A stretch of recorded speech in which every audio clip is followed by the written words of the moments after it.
Hello everybody, this is Kaleem Ansari. Sidra GS class से आपका एक बार फिर से स्वागत करता हूं। दोस्तों, जैसा कि आपको पता है, हमने अपनी लास्ट वीडियो में बहुत अच्छे से industrialisation and the social change in European society वो बहुत अच्छे से कर लिया था, और रेडिकल किस तरह से बिकम ए रेवोल्यूशनरी, वो कैसे क्रांतिकारी बन गए, किस तरह से उन्होंने सोसाइटी के अंदर चेंज किया, हमने बहुत अच्छे से उसको देख लिया था।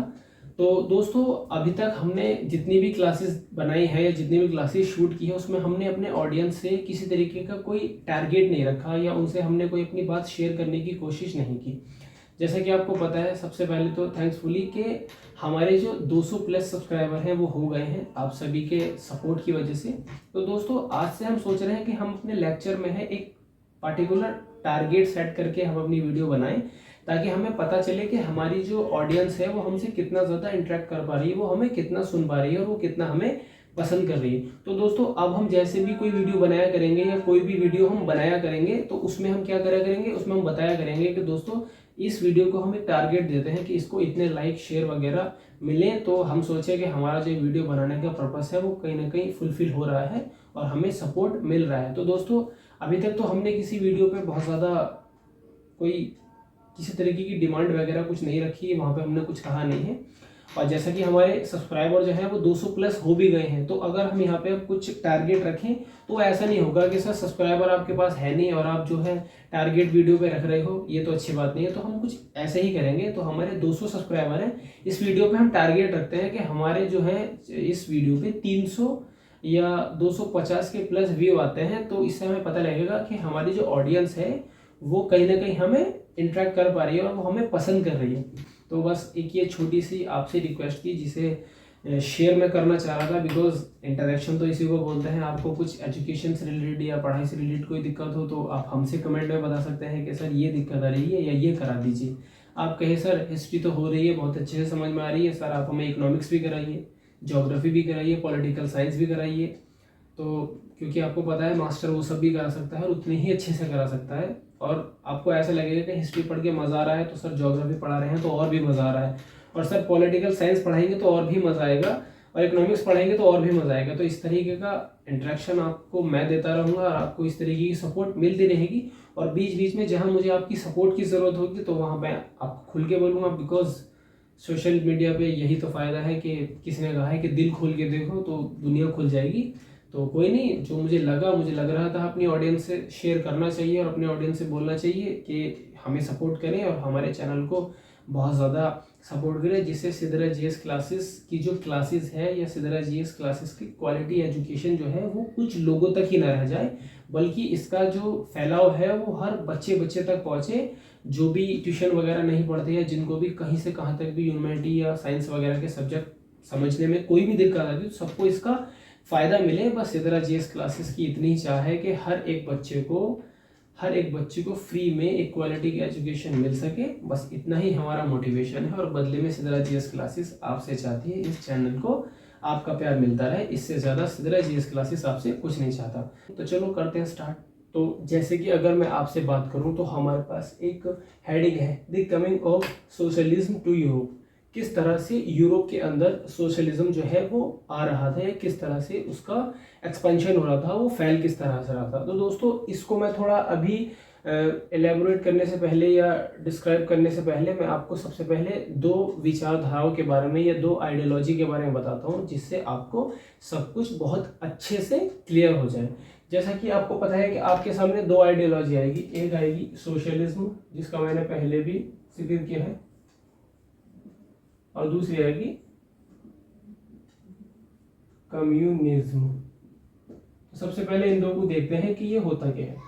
जैसा कि आपको पता है कि सोशलिज्म जो होता है, सोशलिज्म बात करता है कि जो ये इंडिविजुअल प्रॉपर्टी है ना, ये कुछ इंडिविजुअल के पास में नहीं होनी चाहिए। मतलब कि ऐसा नहीं हो कि कोई बहुत ज़्यादा पैसे वाले लोग हैं या उनके पुरखे बहुत ज़्यादा अमीर रहे हैं, वो रिच फैमिली से बिलोंग करते हैं, तो उनके पास बहुत सारा धन था और उस धन से उन्होंने प्रॉपर्टी को ले ली। अब उस प्रॉपर्टी से वो कुछ भी फैक्ट्री वगैरह या कोई भी काम लगाएंगे और अपना मुनाफा बना के लेके जाएंगे। ठीक है, तो ये जो सोशलिज्म है, इनका मानना ये है कि समाज के अंदर ये जो प्रॉपर्टी है ये कुछ हाथों में नहीं होनी चाहिए, बल्कि इस प्रॉपर्टी के ऊपर सारे समाज का अधिकार होना चाहिए।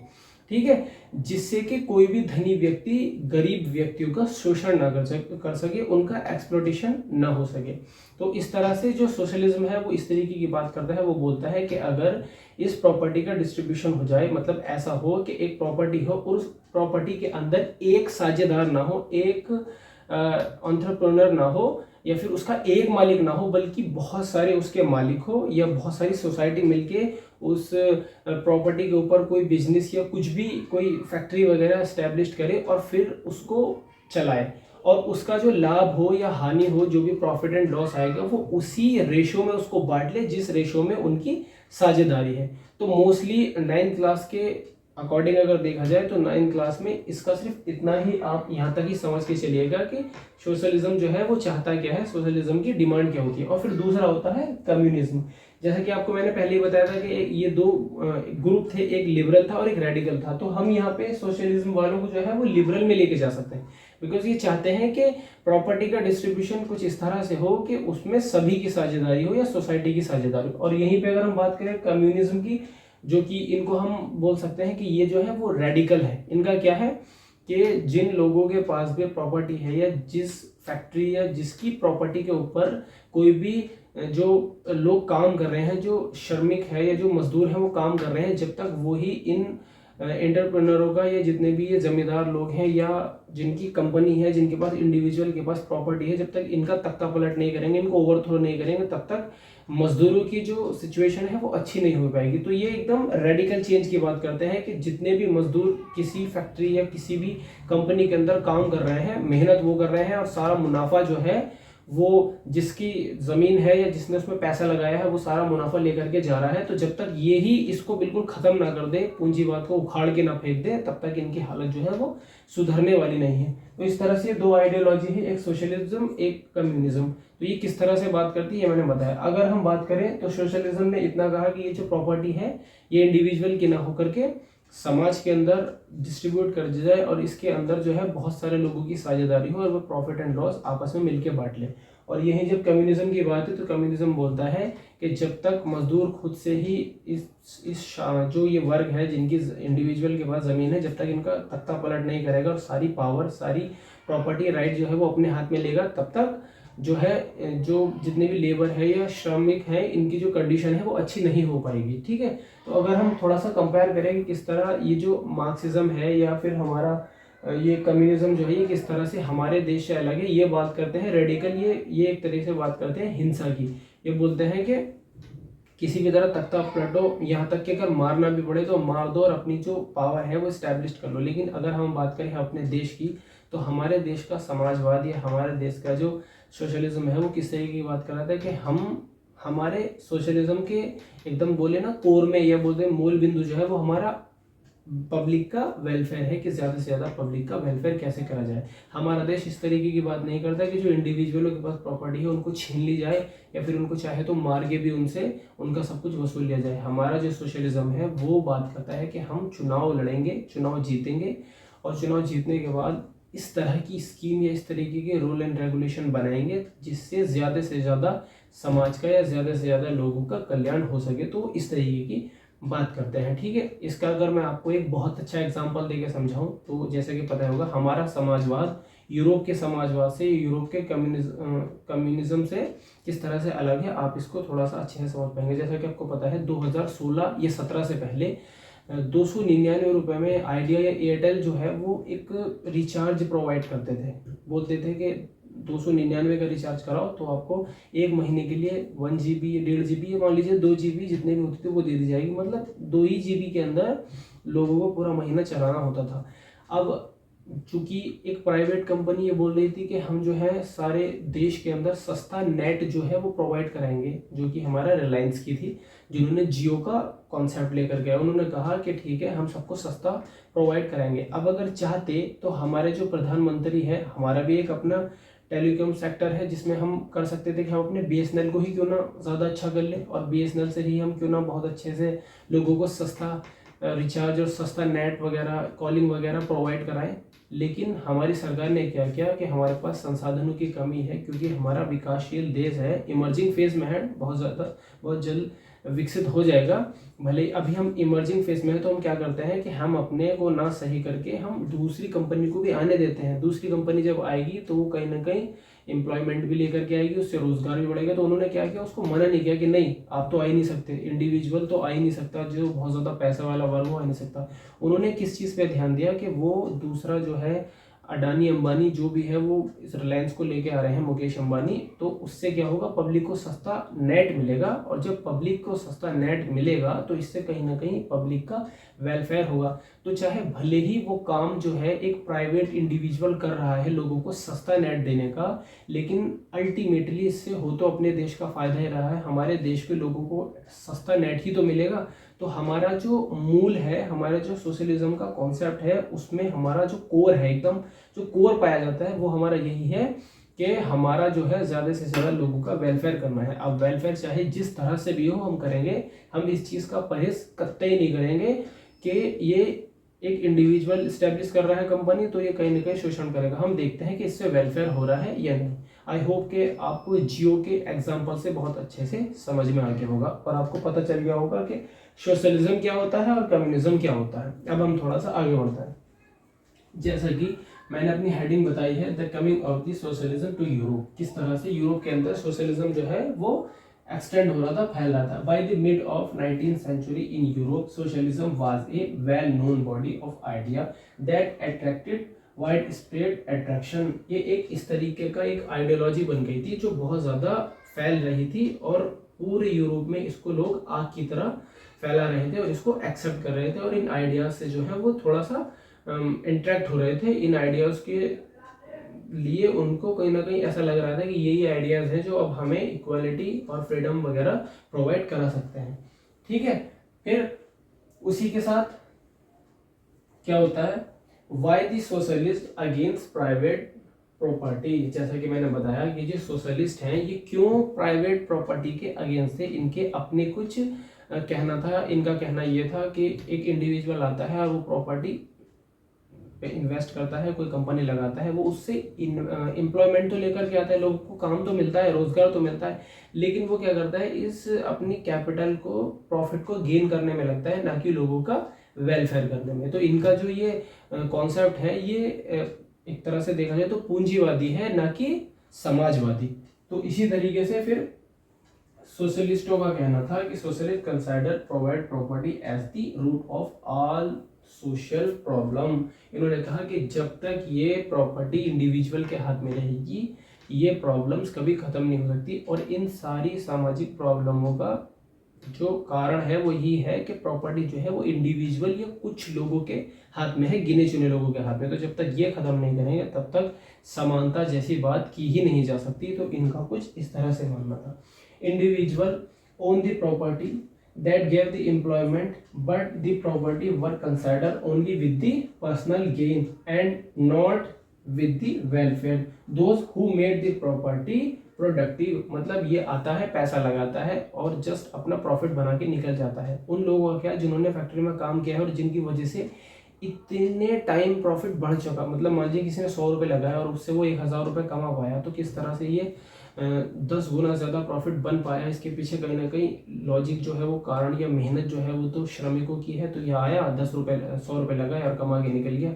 श्रमिकों को क्या मिला, सिर्फ उनकी मजदूरी, जबकि सब कुछ टिका हुआ ही उनके ऊपर था। वो एक तरह से उस फैक्ट्री या उस कंपनी का मूल में थे, आधार में थे। तो इस तरह की ये बात करते हैं। दे वांटेड, ये जो हमारे सोशलिस्ट हैं ये मानते थे, they wanted property to be control by the society as a whole.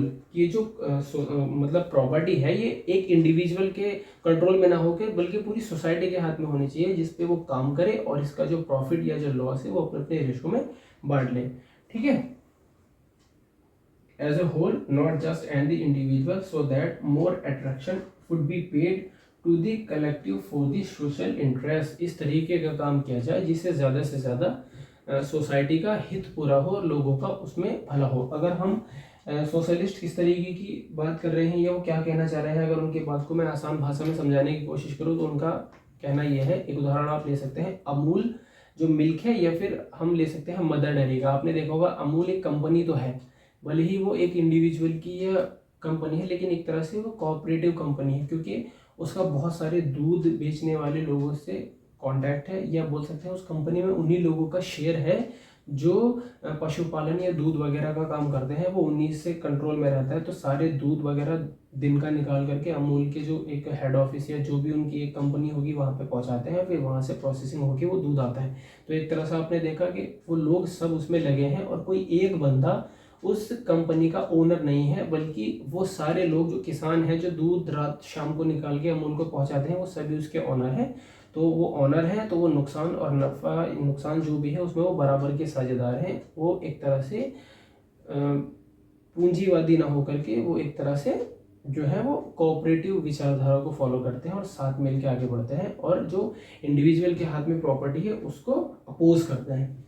अब नेक्स्ट हेडिंग है हमारे पास, how would a society without property operate. एक सोसाइटी को ऑपरेट किए बिना कोई सोसाइटी किस तरह एग्जिस्ट कर सकती है, अब ये एक क्वेश्चन बनता है। और दूसरा क्वेश्चन हम ले सकते हैं, what would be the basic of the society socialist society. मतलब जो सोशलिस्ट सोसाइटी था या थी उसका मूल क्या था, उसका आधार क्या था, वो किन चीज़ों की डिमांड करती थी और किस चीज़ पे वो आधारित थी, बेस्ड क्या था उसका। ठीक है, तो हम अगर जो यहाँ पे देखें तो सोसाइटी जो है वो उनके डिफरेंट व्यू थे।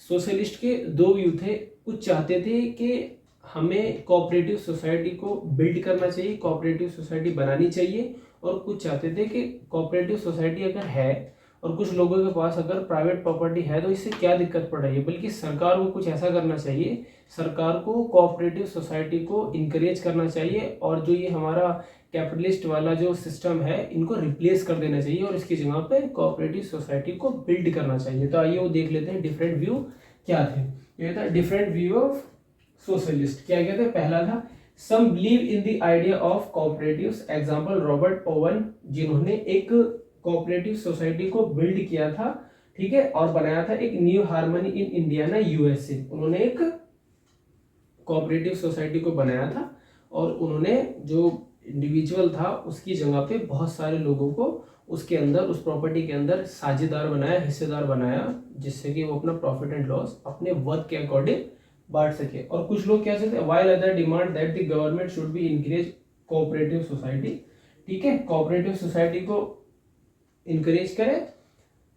ये किसका था, वो ये लोग चाहते थे कि बल्कि व्यक्ति ऐसा ना करके, इंडिविजुअल ऐसा ना करके कि वो कोऑपरेटिव सोसाइटी बनाए, बल्कि सरकार को कुछ इस तरीके की एक्टिविटी करनी चाहिए ताकि वो प्रमोट करे कि आप कोऑपरेटिव सोसाइटी बनाओ। एक ऐसा स्ट्रक्चर बिल्ड करना चाहिए जिससे लोग उसमें कोऑपरेटिव सोसाइटी में जाके काम कर सके। मतलब ये सब चीजें सरकार को प्रोवाइड करानी चाहिए और ऐसी सोसाइटी सरकार को बनानी चाहिए। ठीक है, तो यहाँ पे एक एग्जांपल हम ले सकते हैं, Louis Blanc wanted once encourage cooperative and replace the capital enterprises। वो चाहते थे कि इस तरीके की जो सोसाइटी है उनको बनाया जाए और जो ये कैपिटल एंटरप्राइजेस है जो सिर्फ पैसों के लिए, मुनाफे के लिए काम करते हैं, उनको रिप्लेस किया जाए। ठीक है, अगले हेडिंग है हमारे पास, what do we mean by the cooperative society. आप क्या समझते हैं कोऑपरेटिव सोसाइटी से। The cooperative society are the association of people who produce goods together and divided the profit according to the work done by member। एक ऐसी society जो उसके अंदर काम करने वाले लोगों के अनुपात के हिसाब से उनमें लॉस का और प्रॉफिट का जो है डिस्ट्रीब्यूशन हो जाता है। मतलब एक ऐसी सोसाइटी बनाएगी जिसमें कुछ लोग मिलेंगे, कुछ लोग मिलकर एक सोसाइटी बनाएंगे और उस सोसाइटी के जो ओनर होंगे वो सभी लोग होंगे और अपने वर्क के अकॉर्डिंग वो अपने अपने प्रॉफिट को और लॉस को बांट लेंगे। ठीक है, सो अब कम्युनिस्ट को लेकर के मार्क्स के क्या थॉट है, अब थोड़ी सी उन पे भी बात कर लेते हैं। ठीक है, तो मार्क्स क्या चाहते हैं, पहले मार्क्स को देखते हैं। मार्क्स ही नहीं है इसमें एक फेडरिक भी है जो कि उनके एक तरह से कॉलीग या सहपाठी ही माने जाते हैं। ठीक है, तो मार्क्स का क्या था, इनका टाइम पीरियड इधर रखा है, उसमें क्या था, marks argue that the industrial society was a capitalist society. Marks बोलते थे कि जो एक सोसाइटी है या कैपिटलिस्ट सोसाइटी जो है,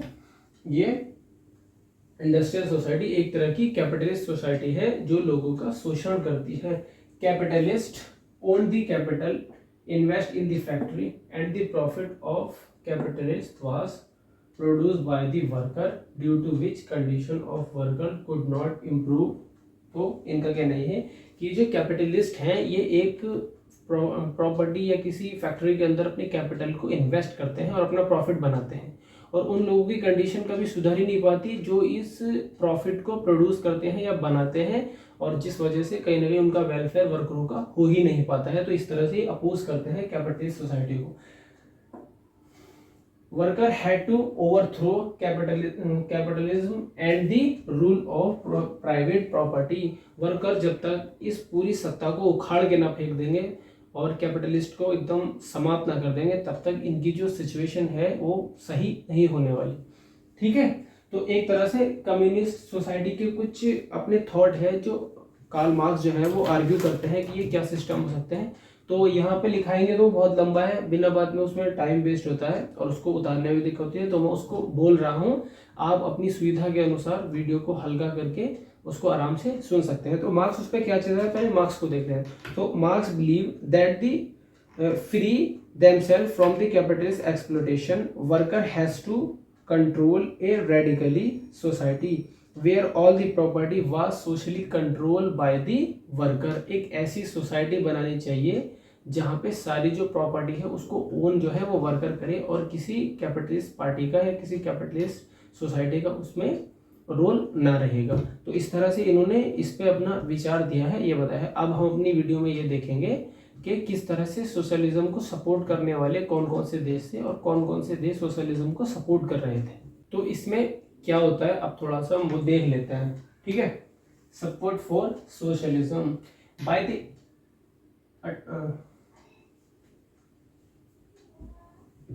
तो इसमें क्या होता है अब इसको देख लेते हैं।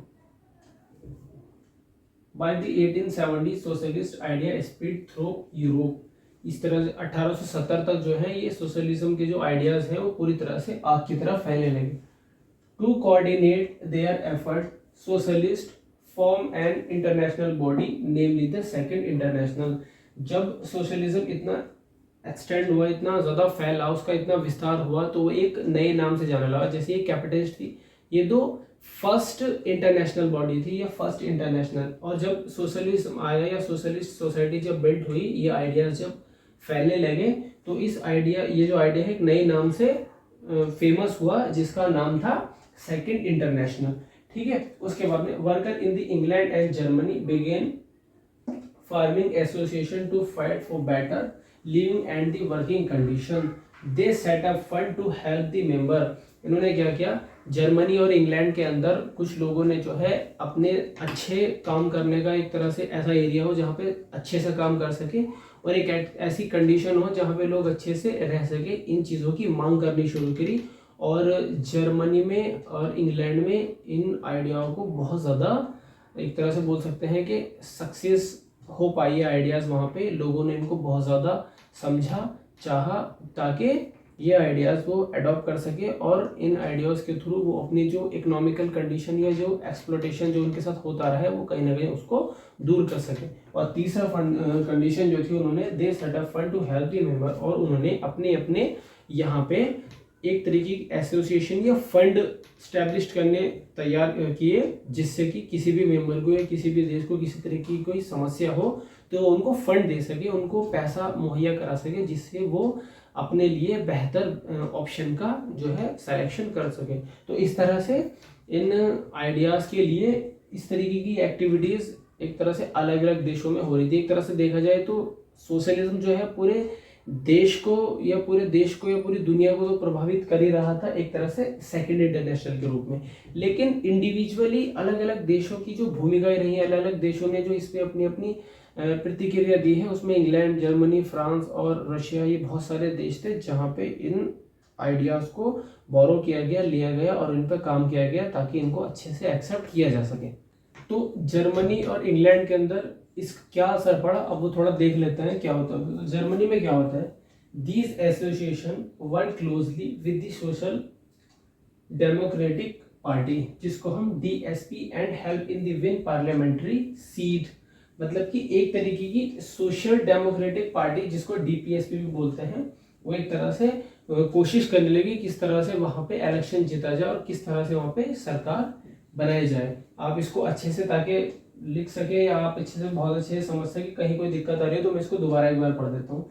These association work closely with the social democratic party DPSP and help in the win parliamentary seats. In 1905 socialist and trade unions form. एक तरह से ट्रेड यूनियन जो है वो फॉर्म होने लगी। लिबरल पार्टी ने ब्रिटेन के अंदर और जो हमारी सोशलिस्ट पार्टी है उन्होंने फ्रांस के अंदर मजदूरों की कंडीशन को सही करने की मांग की और किसी तरह से ये जो कैपिटलिस्ट है इसको उखाड़ फेंकने की किस तरह से पूरी कोशिश की जाए, इन्होंने पुरजोर उस पर जोर दिया जिससे वहाँ के लोगों की कंडीशन सही हो सके और सोशलिस्ट वहाँ पे एक तरह से फैल सके। इस पर बहुत ज़्यादा काम किया। Till the 1914 socialist never succeed in the forming a government in the Europe.